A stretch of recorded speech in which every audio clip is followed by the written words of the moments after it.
Bom dia a todos! Graça e paz do Senhor Jesus seja com todos nós. Uma ótima quarta-feira para todos. Hoje é dia 26 de outubro de 2022. Seja muito bem-vindo ao nosso devocional de hoje. Nesta manhã, vamos dar sequência à maratona de leitura bíblica falando de 1 Crônicas, hoje capítulos de número 10 e também 11. O tema do devocional de hoje é a escolha do rei. Nós temos falado aí sobre a escolha, baseado na construção por parte de Esdras, provavelmente é o escritor de Crônicas, aonde Esdras vai destacar aqueles personagens que foram escolhidos por Deus para cumprir um propósito de edificar a nação de Israel. E depois, aqui nesse momento de Esdras, para reedificar a partir então dessa história da escolha de Deus no passado. E hoje nós vamos falar então da escolha do rei, porque tem a ver com dois reis. Tem a ver com Saul, já que o capítulo de número 10 vai narrar ali o ocaso de Saul, e também vai falar sobre a escolha de Davi e a ascensão de Davi ao trono de Judá e depois de Israel. Mais especificadamente aqui, Crônicas não gasta muito tempo com a ascensão de Davi somente em Judá, mas fala exatamente da escolha por parte dos israelitas de Davi como rei de Israel. Aqui há uma diferença, por exemplo, da narrativa de 1 Samuel, que narra ali a ascensão de Davi, porque lá em 1 Samuel a coisa vai mais ou menos numa questão cronológica. Já que em Crônicas, o escritor ele vai dar ênfase a temas, a tópicos. Então ele vai falar de vários tópicos relacionados à vida de Davi. No caso, aqui nós vamos destacar o capítulo 11, vai falar dos valentes de Davi, as suas principais vitórias, também a conquista de Jerusalém e a parte que nós vamos conversar nesta manhã, que é quando Deus então mostra, ou quando Israel reconhece que Davi era o escolhido de Deus. Já falei demais, vamos lá. 1 Crônicas 11, 2, diz assim: no passado, mesmo quando Saul era rei, era tu que liderava Israel em suas batalhas. E o Senhor, o teu Deus, te disse: você pastoreará Israel, o meu povo, e será o seu governante. O povo de Israel, os residentes de Israel, reconheceram que um rei legítimo, como é o caso de Davi, ele devia ser escolhido por Deus e não apenas por apoio popular. Davi tinha um apoio popular, mas esse apoio popular vinha da escolha de Deus, da eleição e da vocação de Deus sobre a vida de Davi. Agora, a escolha de Davi como rei foi puramente fruto da graça e do amor de Deus e não da capacidade de Davi. Lembra como Davi foi ungido rei? Samuel chega na casa do pai de Davi, Jessé, e já havia ali uma direção de Deus para Samuel ungir na casa de Jessé um rei. Samuel começa a observar os filhos de Jessé e vai observando um por um, até que todos passam diante de Samuel e nenhum deles é confirmado por Deus. Jessé então se lembra de um filho esquecido, algo assim que parece impressionante, e manda chamar Davi. E aí quando Samuel vê Davi, Samuel então unge Davi. Davi naquele momento não era um grande guerreiro, Davi naquele momento não era um homem sábio, Davi naquele momento não tinha profundo conhecimento de Deus, da teologia, enfim, Davi não tinha nenhuma capacidade humana para ocupar aquele cargo. A escolha de Deus foi simplesmente por sua graça.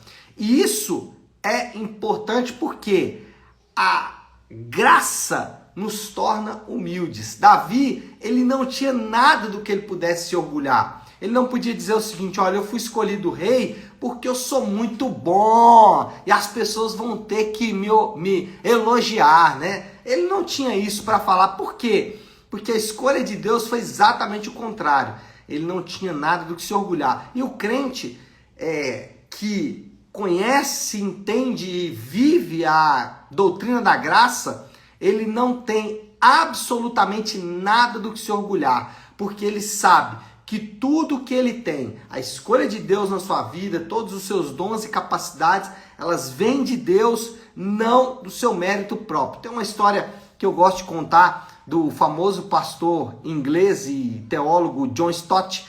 Ele, todos os dias de manhã, um dos seus discípulos vinha trazer ali uma xícara de café para ele, e sempre que o jovem entregava essa xícara de café, Stott dizia: eu não mereço. E aí isso se repetiu durante muito tempo. Sempre que vinha a xícara de café, Stott recebia a xícara e dizia: eu não mereço, eu não mereço. Até que um dia o jovem, já intrigado com o eu não mereço do Stott, perguntou: mas professor, por que você diz que não merece? Né? Claro que o senhor merece.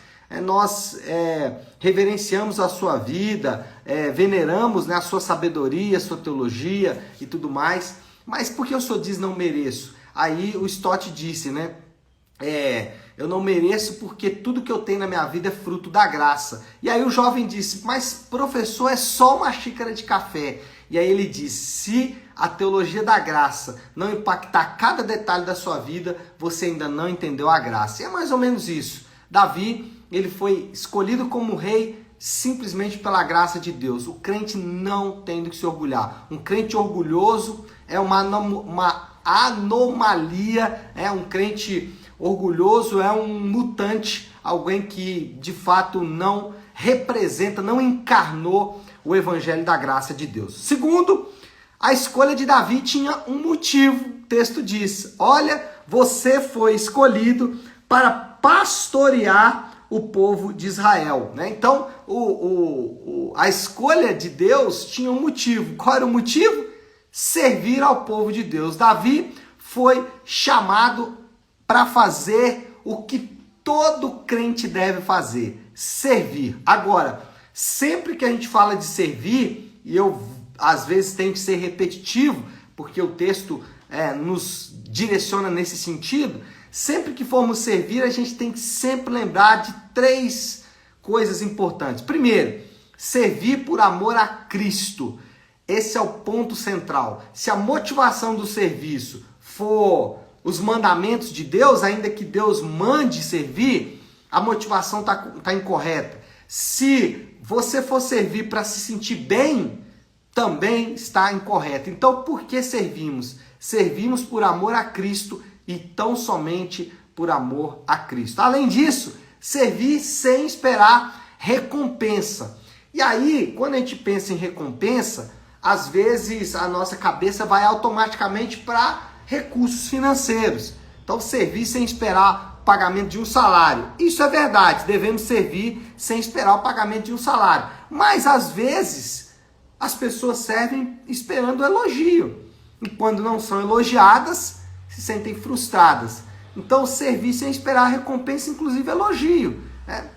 Quem serve por amor a Cristo não está preocupado com críticas e também não está preocupado com elogios. E terceiro, servir qualquer pessoa. Note que Davi foi chamado para servir a nação de Israel. Então, ele não podia escolher: vou servir só a minha família, vou servir só os meus amigos. Não, vou servir quem o Senhor me chamou para servir. Então, servir não pode escolher pessoa, não pode escolher grupos definidos, não pode escolher identidades definidas. Tem que ser servir a todos. É claro que existe uma ordem moral. Primeiro servimos a nossa família, depois servimos a igreja local, os nossos amigos e companheiros de trabalho. Então essa seria uma ordem moral aí, mas servir qualquer pessoa. Bom, por último, Davi representa o rei perfeito, aguardado e prometido. Davi era o cumprimento de uma promessa de Deus. Deus havia prometido para a nação de Israel que eles teriam um rei.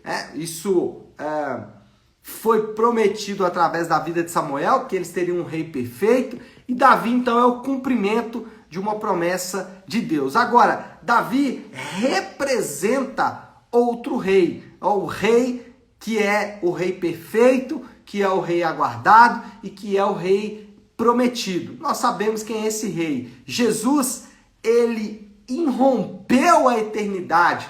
Jesus, ele passou pela humilhação da encarnação. Como o próprio texto bíblico diz, ele se esvaziou de si mesmo e assumiu a forma de servo. Jesus irrompe, então, rompe e vem, deixando a eternidade, vem habitar entre nós. É o Cordeiro de Deus que tira o pecado do mundo. Então, Jesus é esse rei prometido que irrompe a eternidade. Mas não só isso, ele, em sua vida na terra, apresenta os sinais desse reino. Quais são os sinais desse reino? Ele vai curar os oprimidos de Satanás, ele vai libertar os oprimidos de Satanás, ele vai curar as enfermidades, ele vai estabelecer um reino de justiça e paz, ele vai estabelecer um reino onde a verdade definitivamente vai ser estabelecida. Então, Jesus, quando habitou entre nós, ele deu sinais desse reino. Ele irrompe a eternidade, passa pela humilhação da encarnação, depois vive entre nós a dolorosa peregrinação na terra, o que para o Rei Eterno e Imortal é algo terrível, e ele passa por isso, mas no fim, na sua ressurreição, ele promete a completa implantação do reino de Deus no futuro. Então, a vida de Jesus é a exemplificação, ou é a manifestação, melhor dizendo, deste rei prometido. Davi era uma figura, Davi era um exemplo, mas Jesus é aquele que definitivamente vem mostrando para mim e para você como será o reino dele. E como será o reino dele? Basta ler como foi a vida dele na terra e você vai ter um vislumbre de como será o reino dele. E aí, alguém pode dizer, mas será que isso de fato vai acontecer? Bom, como eu gosto de dizer, eu não tenho motivos para duvidar daquele que já cumpriu promessas. Aqui mesmo vemos uma promessa. Deus, ele havia prometido para Davi que Davi seria o pastor de Israel. O texto que lemos, as pessoas dizem para Davi, como Deus te disse. Ou seja, como Deus disse para Davi que ele pastorearia, né, que ele seria o rei de Israel e cumpriu essa promessa, Deus também em Jesus trouxe várias promessas. Aliás, em Jesus só não, inclusive nos profetas, nos apóstolos, várias promessas do estabelecimento desse reino.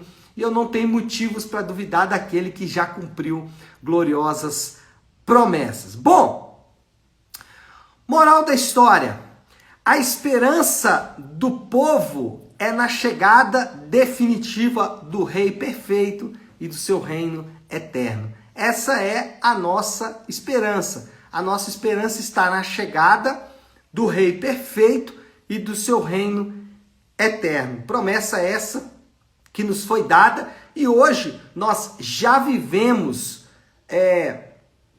como se fossem amostras, né? O apóstolo Paulo vai usar o termo penhor, como se fosse um primeiro pagamento, né? Lá em Efésios capítulo 1, versículo 13, ele vai dizer, olha, o Espírito é o penhor, é um primeiro pagamento, um primeiro sinal de que o cumprimento dessa promessa vai chegar ao fim. E nós temos então aí, hoje já vivemos os sinais desse reino, mas aguardamos esse reino no futuro. E aí, qual seria a aplicação final aqui para nós encerrarmos nosso devocional de hoje? A aplicação é: confie nas promessas gloriosas do rei. Confie nas promessas dele por dois motivos. Primeiro, porque ele já cumpriu promessas no passado e nós não temos motivos para duvidar das suas promessas. Segundo, confiar nas promessas dele, como já disse antes, é confiar em alguém confiável, mas não só isso. As promessas dele são gloriosas. As promessas dele são de um reino de paz, um reino de justiça, um reino de verdade, um reino de bondade, de misericórdia. Tudo isso ele promete para aqueles que de fato estão com ele, estão em Cristo. Então nós podemos confiar nestas gloriosas promessas, e essas são boas promessas que nós podemos confiar. Então confie nas promessas do Rei. Tá certo, meu povo? Acho que é hora de orar, né? Vamos fazer isso? Se você puder, então, pare aí um instante aquilo que você está fazendo e vamos juntos buscar a Deus em oração. Querido Deus e Pai, Deus de amor e misericórdia, Tu és um Deus que fez, faz e cumpre as promessas que fez e faz. Nós podemos olhar para a Tua palavra e ver o cumprimento de cada uma das Tuas promessas. Davi foi escolhido, foi ungido e foi estabelecido pelo Senhor como rei, em cumprimento às Tuas palavras. Mas não só isso, Davi é um sinal daquele rei perfeito que nos foi dado em Jesus. Em Jesus encontramos o modelo do rei perfeito, do reino perfeito. E em Jesus as promessas se cumprem, mas também novas promessas são feitas. E é confiando nessas promessas que nós nos apresentamos diante do Senhor, pedindo, meu Pai, que o nosso coração, que muitas vezes é fácil em confiar, que é destemido em confiar em promessas humanas, que ele possa também, Pai, descansar nas promessas gloriosas do Senhor. Assim nós oramos e o fazemos em nome de Jesus. Amém. Amém, meu povo? Bom, então é isso. Nós vamos ficando por aqui. Que Deus te abençoe. Uma ótima, uma excelente quarta-feira para todos. Fiquem com Deus.